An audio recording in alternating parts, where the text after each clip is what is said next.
Hello friends, welcome back to my channel Karthik Telugu news. Friends, ఇవాళ తెల్లవారుజామున ఒక ఘోర రోడ్డు ప్రమాదం చోటు చేసుకుంది. దీని గురించి మరిన్ని విషయాలు ఈ వీడియోలో తెలుసుకుందాం. ఆదివారం తెల్లవారుజామున నంద్యాల జిల్లా ఆళ్లగడ్డ సమీపంలో రోడ్డు ప్రమాదం చోటు చేసుకుంది. ఈ ప్రమాదంలో ఒకరు ప్రాణాలు కోల్పోగా పదుల సంఖ్యలో ప్రయాణికులకు గాయాలయ్యాయి. వివరాల్లోకి వెళ్తే, అరుణాచలం హైదరాబాద్ వైపు వస్తున్న JBT private travels bus Allagadda వద్ద ఓ లారీని ఓవర్టేక్ చేయబోయింది.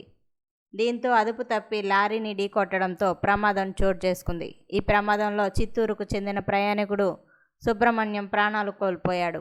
ప్రమాదం సమయంలో బస్సులో 30 మంది ఉండగా గాయపడిన వారిని స్థానిక ఆసుపత్రికి తరలించారు. ఈ సమాచారం అందుకున్న పోలీసులు సంఘటనా స్థలానికి చేరుకుని ట్రాఫిక్ను క్లియర్ చేశారు. అయితే ఈ ఘటనకు సంబంధించిన పూర్తి వివరాలు అందుబాటులోకి రావాల్సి ఉంది. సో ఫ్రెండ్స్, ఇది అప్డేట్ న్యూస్. మరిన్ని అప్డేట్స్ కోసం ఛానల్ సబ్స్క్రైబ్ చేసుకోండి ఫ్రెండ్స్. అలాగే పక్కన ఉన్న బెల్ ఐకాన్ క్లిక్ చేసి వీలైతే ఛానల్కి లైక్ అయితే చేయండి. Thank you friends. Thanks for watching this video.